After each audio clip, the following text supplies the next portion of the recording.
law governs our lives from the day we're born to the day we die. Everyday tasks like posting a letter, driving a car, renting a flat, signing an employment contract, or registering a child's name are all guided by laws. So where do our laws come from?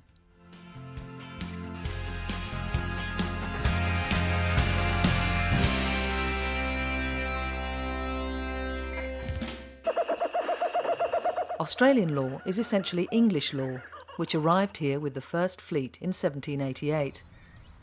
The traditional laws of Indigenous Australians were not recognised. Australian law developed in much the same way as English law from two sources: one, Parliament, and two, the courts. Parliament is by far the greatest source of our law. We live under the laws of two parliaments. All of us live under the laws of the federal parliament, and we also live under the laws of our own state or territory parliaments. And that's because Australia is a federation, a group of previously independent states that have agreed to cooperate as a single nation, like America and Canada. Australian states were governed separately until 1900, when they joined together to operate under one single legal system while still retaining their autonomy in some matters. A key term to understand is jurisdiction, which literally means the law speaks. Jurisdiction refers to the scope of an institution's authority or power and to the geographic coverage of that authority. The geographic area for which the federal law speaks is the federal jurisdiction of Australia. Inside it are a number of smaller jurisdictions, the state and territory jurisdictions.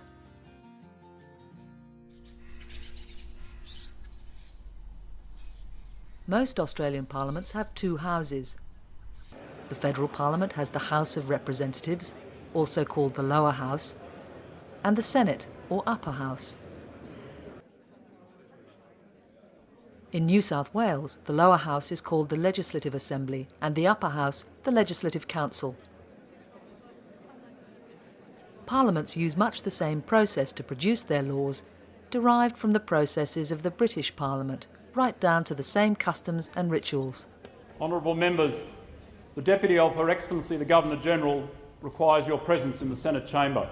Parliaments produce legislation, which is why you sometimes hear them referred to as the legislature. Australia's strong economy and Australia's There is a process that creates legislation. It starts with a bill.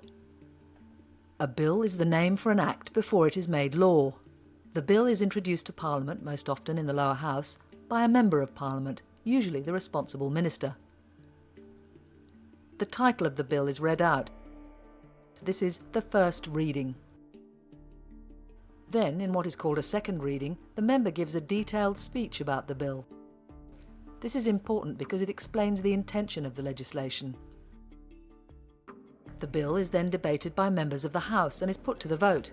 If by majority it's passed, the bill moves to the other House of Parliament, where it goes through the same process. Once it is passed by both houses, it becomes an Act. At this stage, the Act is given a name, for example, the Crimes Act. It is also given a date of the year that it was passed by the Parliament. For example, in New South Wales, we still have the Crimes Act 1900 because that was the year it was passed. Each Act is given a number. The Crimes Act has the number 40, meaning it was the 40th Act passed in 1900. When the Act has been passed by Parliament before it becomes law, it requires the assent of the Governor in New South Wales or the Governor-General in the Commonwealth, both of whom represent the Queen. The last stage of the process is when the Act becomes actual law. This commencement date varies. It can be on assent, but usually it's on a later date, announced by proclamation by the Governor-General or the Governor.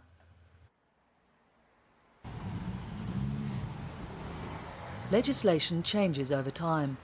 The Crimes Act 1900 is still current, but looks very different from how it was in 1900.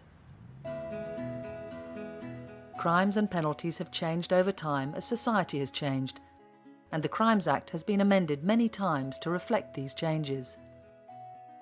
You can think of legislation like a house. A house still has the same street address no matter how many renovations it has had.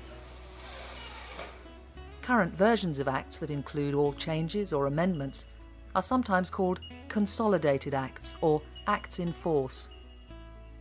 The second meaning of the word jurisdiction is the power of parliaments to make laws. Australian parliaments have the power to make certain laws determined by Section 51 of our Constitution. Section 51 lists the things the federal parliament can make laws about. This list was drawn up in the late 19th century and reflects the concerns of the time. It covers immigration, income tax, pensions and allowances, postal services, marriage and divorce. It also includes lighthouses, beacons and buoys, and there's a lot on railways, but no mention of cars or aeroplanes, which were not in common use then. If something is not listed in Section 51, then the power to make laws, the jurisdiction, is with the states and territories. For example, some areas of law covered by New South Wales rather than Commonwealth law include pets, renting, traffic fines, neighbourhood issues such as fences and trees, and most crimes against a person. In fact, anything not mentioned in Section 51. So what happens when legislation is needed that will be uniform across the country but is not within the Commonwealth's powers under the Constitution? A recent example of this is the new Australian consumer law.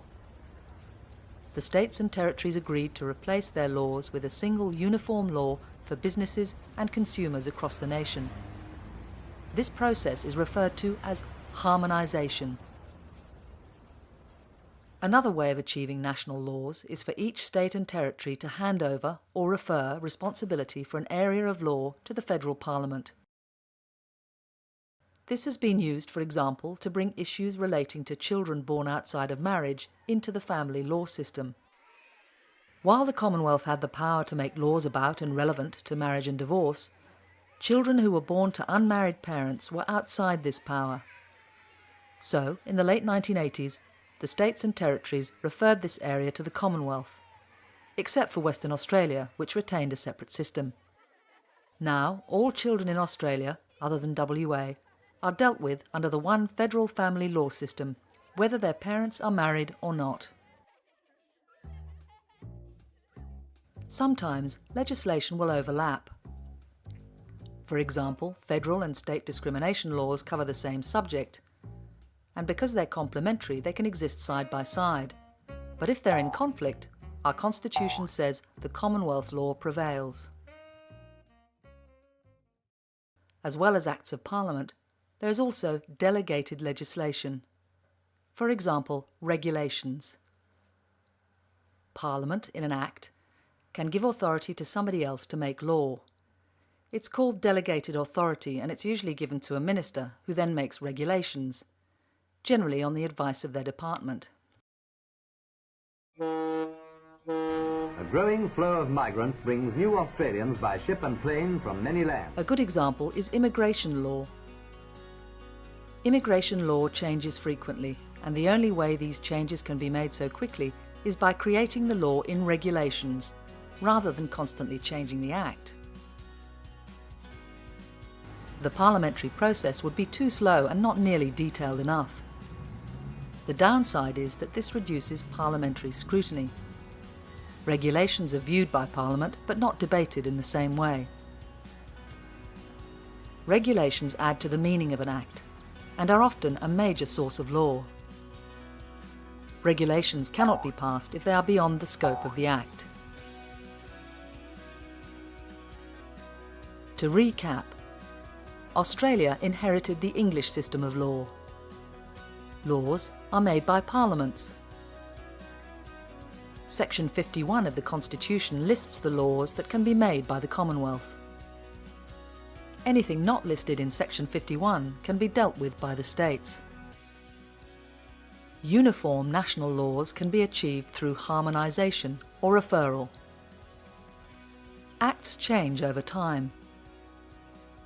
Delegated legislation, such as regulations, is also an important source of law.